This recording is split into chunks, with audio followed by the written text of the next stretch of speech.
Rede Jovem Pan News. A pré-campanha permite que não haja mais hiato entre uma eleição e outra. Quem ganha ou perde continua em campanha visando o próximo pleito.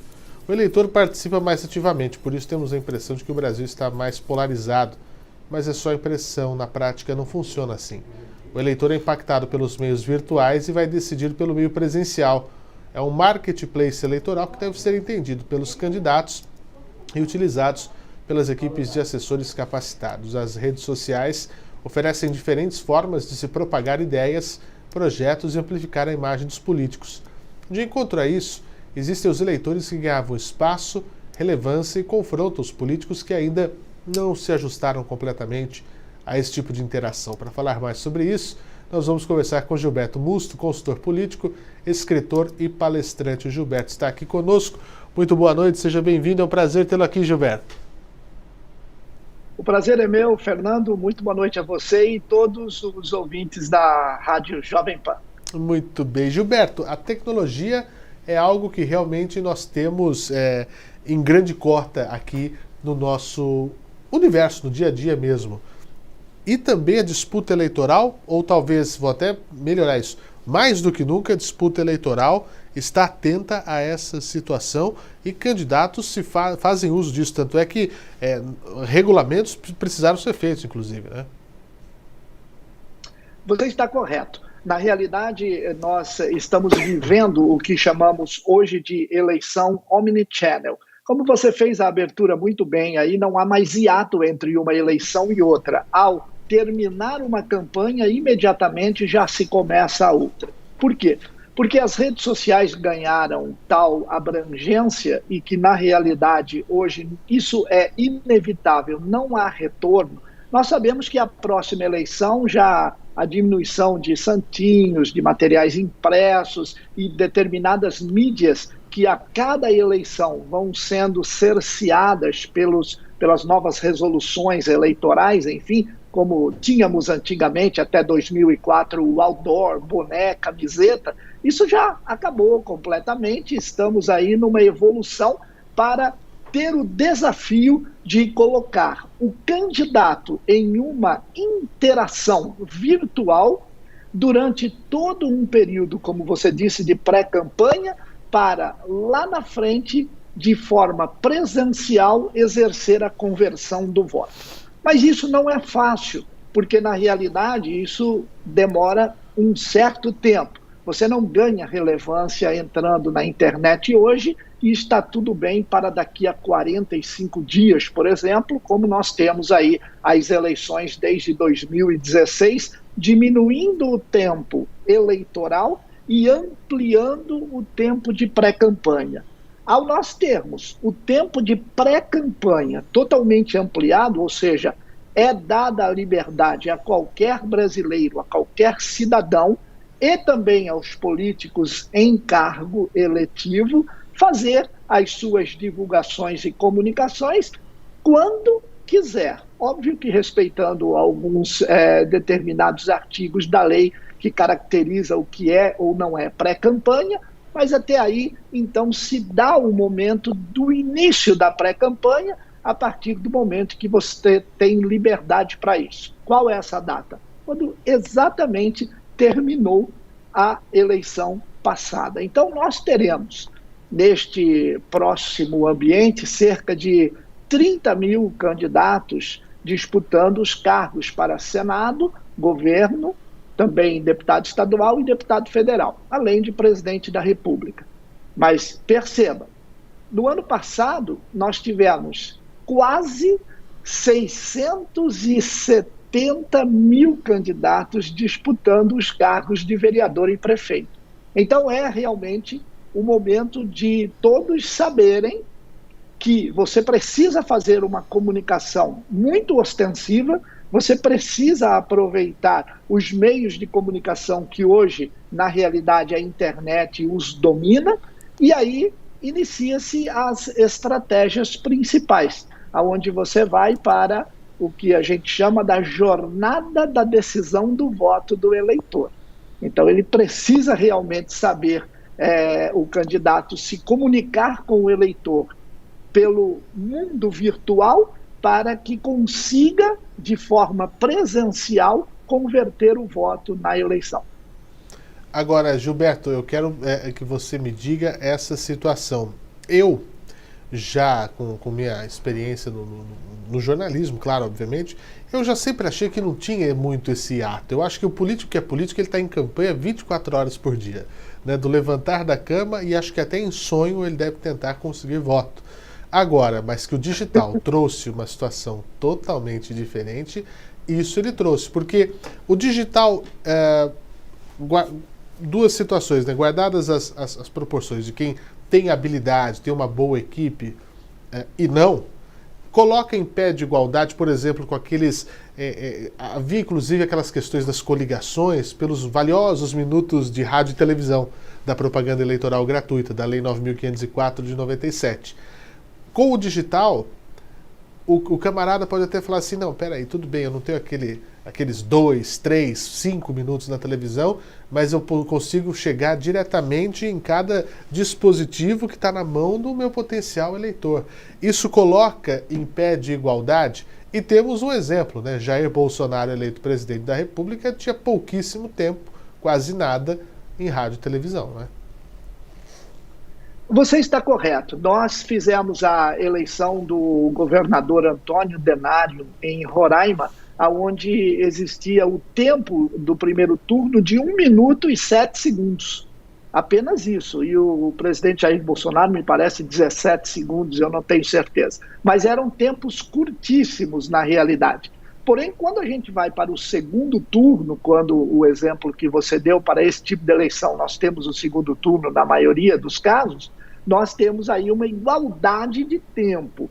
Então aí, quando entra para o segundo turno, os dois candidatos, eles disputam a mesma quantidade, tanto de rádio quanto de TV, o tempo é igual. Mas, como você falou, e eu achei muito importante esse seu exemplo, o candidato, o político, como você disse, ele acorda pensando em voto, ele dorme pensando na eleição e assim sucessivamente, está correto. A questão é que nós vivemos um dinamismo com a internet, onde nós temos quem é político é político e pode não ser candidato, porque ele está internalizado uma profissão, vamos chamar assim, de político, e ele fará campanha durante todo o período da vida dele ativa.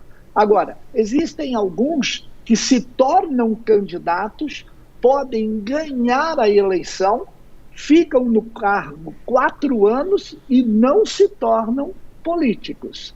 Então, por isso que nós dizemos que eleição é uma coisa e política é outra coisa completamente diferente.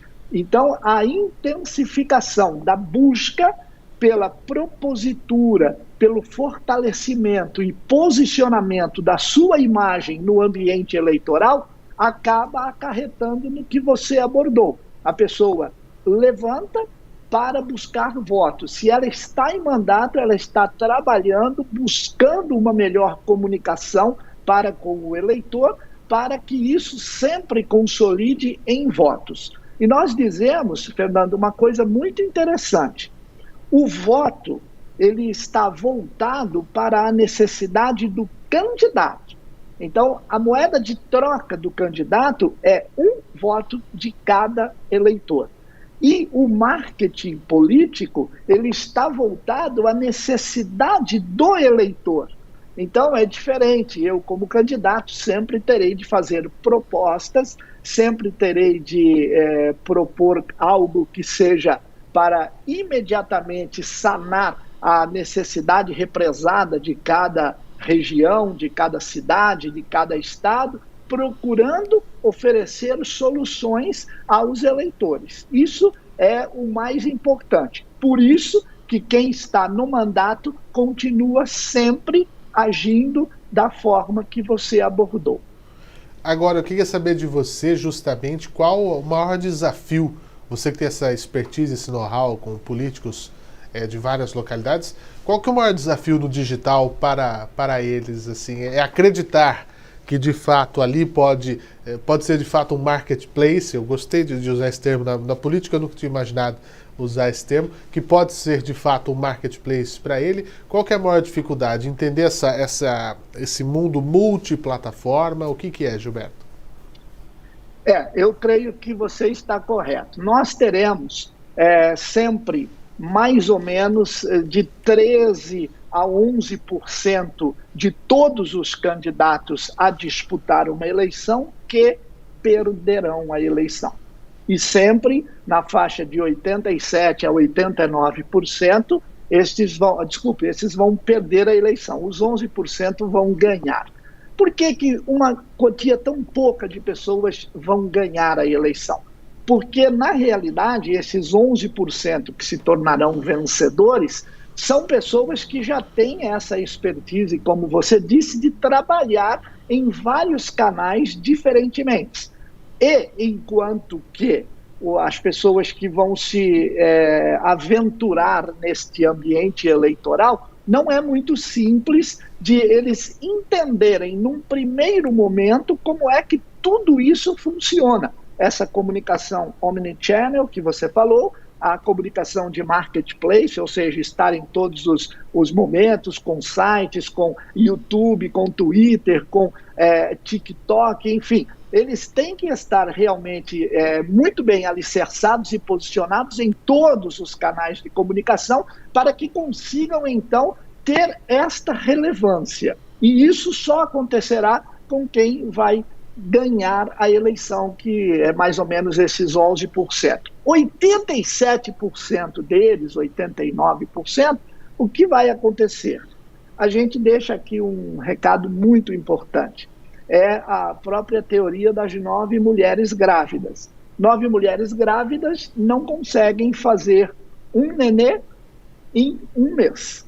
Então, nós precisamos de um tempo para isso. E esse tempo de maturação é exatamente esta parte de imagem, de posicionamento, principalmente do que a gente imagina que as pessoas têm que ter esse contágio com a população em também canais virtuais, tem que ter a convergência e principalmente agora, Fernando, está sendo utilizado muito os ativistas digitais.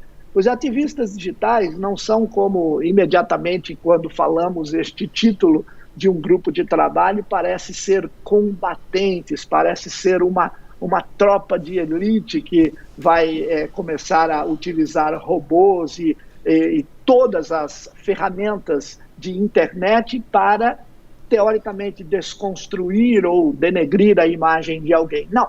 Os ativistas digitais são aqueles cabos eleitorais que até pouco tempo atrás empunhavam uma bandeira na mão e que se trocou a bandeira pelo smartphone. Então, nós temos hoje um dispositivo que ele está em contato direto com todos os eleitores e você tem que aproveitar ao contratar uma equipe boa de trabalho, uma equipe de comunicação integrada que tenha junto a estes profissionais a própria equipe de ativistas digitais, que fará com que você, então, consiga, nesse momento, ter uma penetração em todas as redes. E nós orientamos, cada vez mais tem que se começar muito cedo, justamente por causa da teoria que eu exemplifiquei numa metáfora com as mulheres grávidas. Você não consegue, a partir de junho do ano que vem, se tornar completamente versátil, visível e ter uma grande relevância na internet para uma eleição no mês de outubro. Você tem que começar agora. Olha, foi uma verdadeira aula, viu, Gilberto? Eu acho que isso é extremamente relevante. Eu acho fantástico essa maneira. Eu gostei da situação da 9 mulheres grávidas. Como é que é? Não fazem um nenê em um mês. 9 mulheres grávidas não fazem um nenê em um mês. É fantástico, é isso mesmo. É o processo, né? Não adianta, é o processo. Isso é fabuloso. Gilberto, que prazer conhecê-lo. Eu que vivo da área da comunicação, como treinador também, como consultor, comungo sem dúvida dessa sua fala e é bacana a gente poder ver essa situação e ver que o mundo se transforma e a gente tem que acompanhar isso em todos os setores, né? Então eu gostaria muito de agradecer a você, Gilberto Musto, consultor da área política, inclusive, escritor, palestrante, que esteve aqui conosco nessa noite. Desejo uma ótima noite a você, um excelente fim de semana.